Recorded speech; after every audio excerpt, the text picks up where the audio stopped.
tanggal 21 Maret, hari ke-81.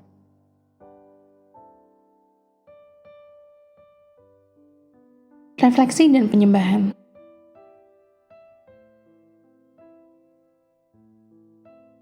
Kekuatan sejati. Karakter yang baik adalah seperti sup yang baik, yang berasal dari buatan dapur sendiri.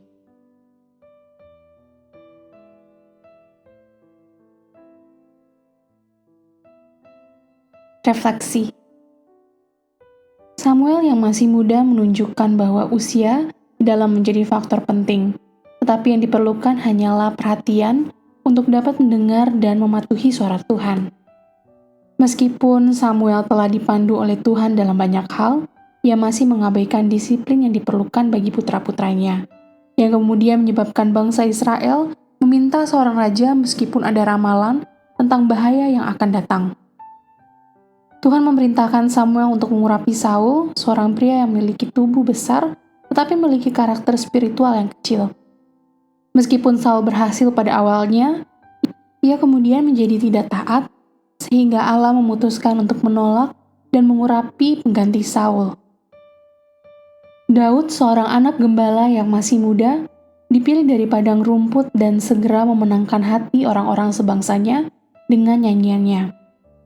Namun perjalanan menuju istana penuh dengan bahaya, keputusasaan, dan intrik mematikan ketika Daud harus melarikan diri dari Raja Saul yang gila.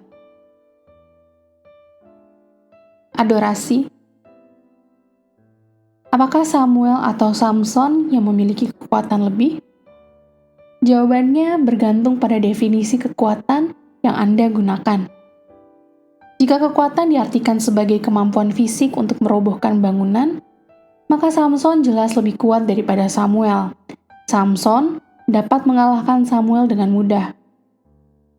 Namun, jika kekuatan yang dimaksud adalah karakter, moral, dan batin, seperti kemampuan untuk melakukan yang benar, bahkan ketika tidak ada yang melihat, kesalehan, pengendalian diri, dan integritas etis, maka Samuel jauh lebih kuat daripada Samson.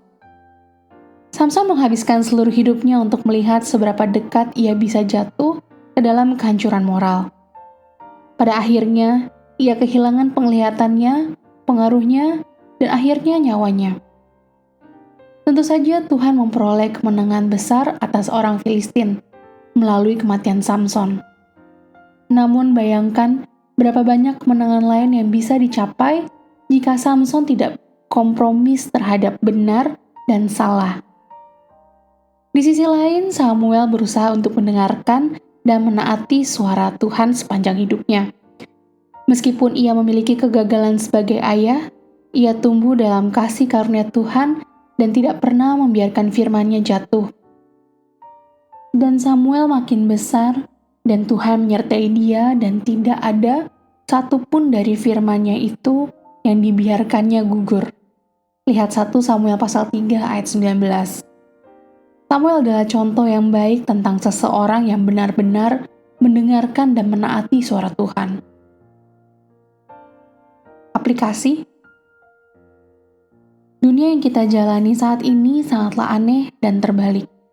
Orang-orang yang mendapat pujian dan penghargaan finansial terbesar adalah mereka yang bisa bermain bola basket, terlihat stylish di depan kamera, atau menjual 1 juta album tanpa memperhatikan moral, karakter, atau perilaku etika mereka. Sebaliknya, orang-orang yang hidup sesuai dengan perintah Allah dan akan mendapat upah dari Tuhan adalah mereka yang miskin di hadapan Allah, rendah hati, penuh belas kasihan, bekerja untuk damai, dan dianiaya karena melakukan yang benar. Lihat Matius pasal 5 ayat 3-10. Namun sesungguhnya orang yang hidup sesuai dengan perintah Allah adalah sangat berharga di matanya. Ketika Tuhan mengulurkan tangannya dan memberkati dia, berkata, "Baik sekali perbuatanmu itu, hai hambaku yang baik dan setia. Masuklah dan turutlah dalam kebahagiaan Tuhanmu." Lihat Matius pasal 25 ayat 21 dan 23.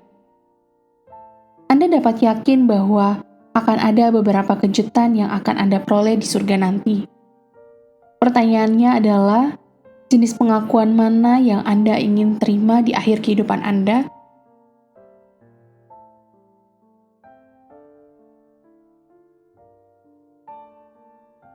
Demikian renungan hari ini. Jika Anda ingin mendengarkan bacaan refleksi minggu sebelumnya, silakan buka tautan video yang tersedia di layar Anda. Amin. Tuhan Yesus memberkati.